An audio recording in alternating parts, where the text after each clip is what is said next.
तर नमस्कार मित्रांनो, स्वागत आहे तुमचं आपल्याच मराठी यूट्यूब चॅनलमध्ये आणि आणि आज आपण एका धक्कादायक बातमीबाबत बोलणार आहोत. तर मित्रांनो, 8 पैकी 1 पीडित समोर आला आहे आणि 15 वर्षीय मुलीने परतवाडा पोलिसांना दिला आहे जबाब.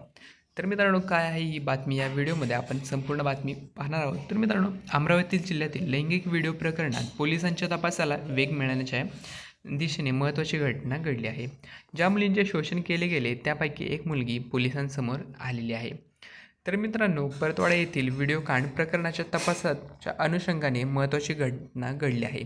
ग्रामीण पोलिसांच्या SITला ज्या 8 पीडितांची प्रतीक्षा होती त्यातील एक 15 वर्षीय पीडित अखेर समोर आली असून तिने जबाब नोंदवण्यात आले आहे. त्यामुळे आता मुख्य सूत्रधार अयान अहमद याच्या गळ्याभोवती फास अधिक घट्ट झाला आहे.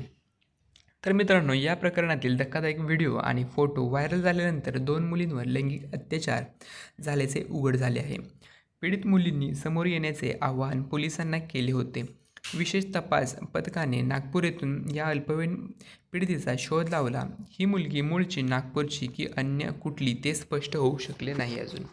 तर मित्रांनो, यामध्ये नेमकं प्रकरण काय घडलं? तर मित्रांनो, नराधम अयान अहमद याने अनेक मुलींचे शारीरिक जवळीक साधून आक्षेपार्ह व्हिडिओ आणि फोटो काढले होते. पैशांच्या वादातून त्याचा मित्र उजर खान याने हे 18 व्हिडिओ आणि 39 फोटो सोशल मीडियावर व्हायरल केले. या प्रकरणी अयानसह 8 जण अटकेत आहेत. चंद्रशेखर बावनकुळे आपल्याच नेत्यांवर भडकले. तर मित्रांनो, व्हिडिओ कांड प्रकरणावरून सध्या अमरावती जिल्ह्याचे राजकीय वातावरण तापले असताना पालकमंत्री चंद्रशेखर बावनकुळे यांनी अत्यंत आक्रमक पवित्रा घेतला आहे. पुरावे असतील तर पोलिसांना द्या, पण मीडियासमोर बोलून समाजात तेढ निर्माण करू नका, अशा शब्दात त्यांनी माजी नवनीत राणा आणि डॉक्टर अनिल बोंडे आणि राज्य अल्पसंख्याक आयोगाचे अध्यक्ष प्यारे खान या तिघांचेही जाहीर कान टोचले.